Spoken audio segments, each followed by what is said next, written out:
What's in the Robinson Curriculum book list? Well, today we're going to discuss books 66 through 70, so let's get started.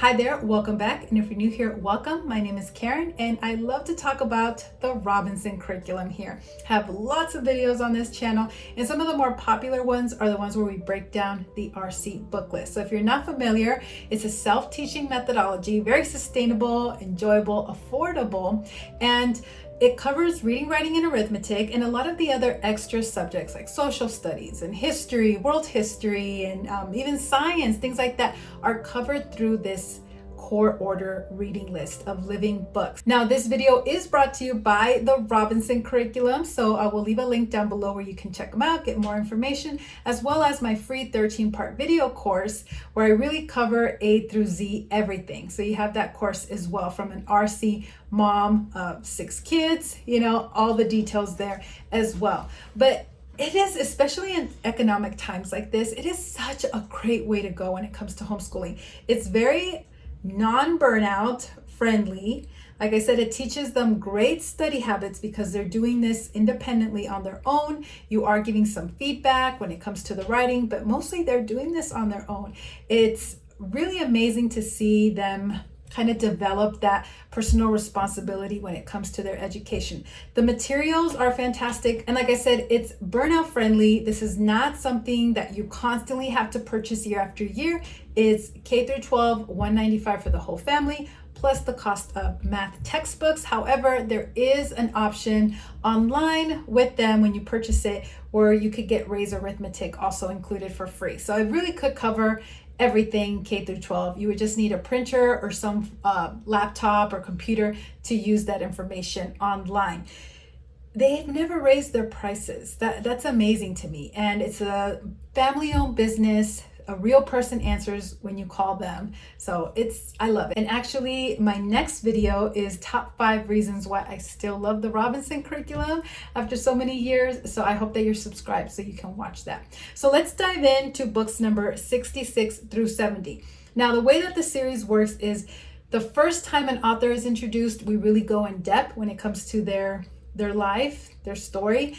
However, subsequent times brought up, we just do a little recap. So if you want to learn more about that author, I will refer you back to the first mention of the author on the book list. So there are multiple books sometimes with the same author in the book list.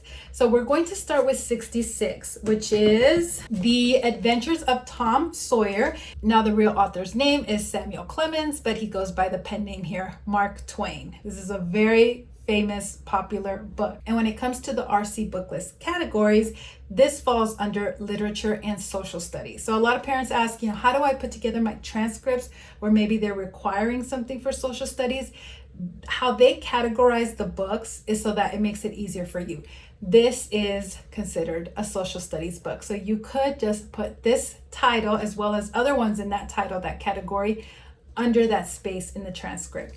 All curriculum is a collection of information. And so books are just that. It's a collection of information. So it's okay to put down books in those places on the transcript. So now let's talk a little bit more about what this book is all about. Now, it was written in 1876. The Adventures of Tom Sawyer revolves around the youthful adventures of the novel schoolboy protagonist, Thomas Sawyer, whose reputation precedes him for causing mischief and strife. Tom lives with his Aunt Polly, half-brother Sid, and cousin Mary in the quaint town of St. Petersburg, just off the shore of the Mississippi River. St. Petersburg is described as a typical small town atmosphere where the Christian faith is predominant. The social network is close-knit and familiarity resides. And so this book is in fact The Adventures of Tom Sawyer. And we've already talked about Mark Twain, so I will leave down the book list series so you can watch the first time that he's mentioned. But just to give you a recap here, he was an American author, noted for his novels, The Adventures of Huckleberry Finn, The Adventures of Tom Sawyer, Twain grew up in Hannibal, Missouri, which would later provide the setting for Huckleberry Finn and Tom Sawyer. He achieved great success as a writer and public speaker. His wit and satire earned praise from critics and peers, and he was a friend to presidents, artists, industrialists, and European royalty. However, he lacked some financial skills, and though he made a great deal of money from his writings and lectures, he squandered it on various ventures, and he was forced to declare bankruptcy. However, with the help of Henry Rogers, he eventually overcame his financial troubles, and he worked hard to ensure that all of his creditors were paid in full, even though his bankruptcy had relieved him of the legal responsibility. So I think that's very telling. Born during a visit by Halley's Comet, he died on its return. He was lauded as the greatest American humorist of his age, and William Faulkner called Twain the father of American literature. Now, it's very interesting because the next book on this book list, book number 67, which is the personal memoirs of U.S. Grant, Samuel Clemens or Mark Twain actually had a big hand in making that book possible. Now, I don't have a physical copy of that one right now, but we just read it on an e-reader. So now that book in the RC categories falls under American history. It was written in 1885. Now here's the tie-in. As U.S. Grant wrote his personal memoirs, he knew he was dying of cancer. Mark Twain convinced him to do it to ensure his wife Julia would be able to live comfortably after his death, since he was not entitled to any government pension back then. Can you believe that? And Twain set up his own publishing house to ensure that his widow would not be swindled out of her proceeds from the book publications. His doctors marveled at his still being alive at the end, saying that it was only his willpower to complete the book that was keeping him alive. His last chapter, the conclusion, is a masterpiece of astute perception of America's future and its place in the world. He knew what his personal memoirs were really about. It wasn't about him. He finished it late one night by a candlelight lantern, and a few mornings later, he never woke up. Obviously, this book goes into his fascinating life. Grant claimed the first major Union victories of the war in 1862, capturing Forts Henry and Donelson in Tennessee. He was surprised by a Confederate attack at the Battle of Shiloh, although he emerged victorious. The severe casualties prompted a public outcry. Subsequently, however, Grant's 1863 victory at Vicksburg, following a long campaign with many initial setbacks, and his rescue of the besieged Union Army at Chattanooga, established his reputation as Lincoln's most aggressive and successful general. He was named Lieutenant General and General-in-Chief of the Army in 1864. Grant was also elected President of the United States as a Republican in 1868 and re-elected in 1872. The first president to serve 2 full terms since Andrew Jackson 40 years before.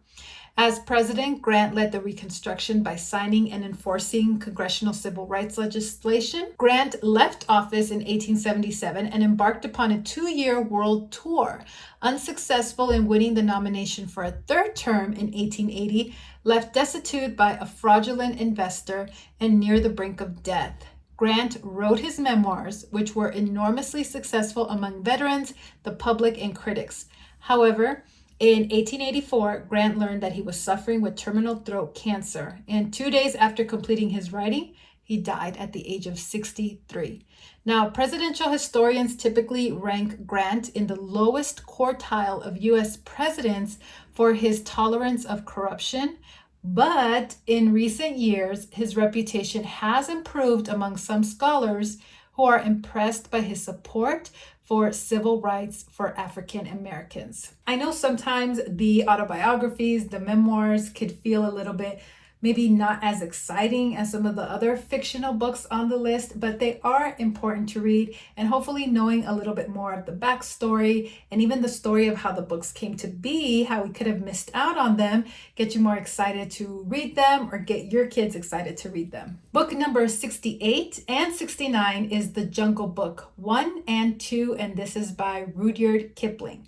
Now, we've mentioned Kipling before. One of his earlier books is one of my personal favorites called Just So Stories. So again, you can find out more about him in the first time he was mentioned in the series, but we'll do a little recap. Rudyard Kipling's The Jungle Book expertly interweaves myth, morals, and adventures in powerful storytelling.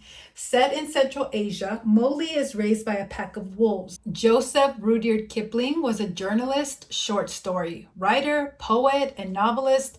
Kipling's works of fiction include, of course, The Jungle Book, Kim, and many other short stories, including The Man Who Would Be King.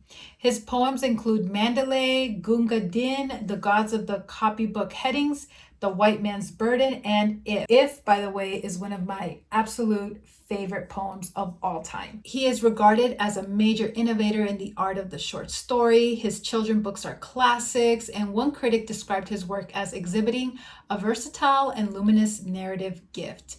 Kipling was one of the most popular writers in the United Kingdom in both prose and verse in the late 19th and early 20th centuries. Henry James said, "Kipling strikes me personally as the most complete man of genius, as distinct from fine intelligence, that I have ever known." In 1907, at the age of 41, he was awarded the Nobel Prize in Literature, making him the first English language writer to receive the prize and its youngest recipient to date. On the 9th of January 12, 1936, Kipling suffered a hemorrhage in his small intestine. He underwent surgery but died less than a week later, on the 18th of January 1936, at the age of 70, of a perforated duodenal ulcer. Now, when it comes to the RC book list, this is under the category of literature, but also looking at different places like Goodreads, it's also listed under the categories of classics, fiction, children, fantasy, adventure, short stories, animals, and literature. And last but not least, number 70 is The Pathfinder by James Fenimore Cooper. And this is under the category of literature as well as American history, and this was written in 1840. James Fenimore Cooper, born September 15, 1789, was an American writer of the first half of the 19th century whose historical romances depicting colonists and indigenous characters from the 17th to the 19th centuries brought him great fame and fortune. After a stint on a commercial voyage, Cooper served in the U.S. Navy as a midshipman, where he learned the technology of managing sailing vessels, which greatly influenced many of his novels and other writings. The novel that launched his career was The Spy, that's also an RC book, a tale about espionage set during the American Revolutionary War and published in 1821. He also created American Sea Stories. Among his more famous works is the romantic novel The Last of the Mohicans, often regarded as his masterpiece. Throughout his career, he published numerous social, political, and historical works of fiction and nonfiction with the objective of countering European prejudices and nurturing an original American art and culture. So The Pathfinder is a historical novel. It was first published in 1840. It is the fourth novel that Cooper wrote, and it deals with a fictional frontier hero and the third chronological episode of the Leatherstocking Tales.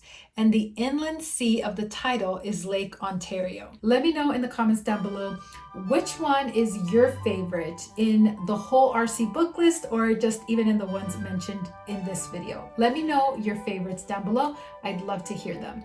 I hope these videos get you excited about these books. And again, special thanks to the Robinson Curriculum for sponsoring this series. I will leave their information, a link for them down below, as well as, like I mentioned, my free 13-part video series if you're curious and want to learn more about them. Thank you so much for watching. Now, I think you would really like watching the entire playlist, but YouTube's algorithm thinks you would like this video better. So whichever one you choose, I will see you there. Thanks for watching. Talk to you soon.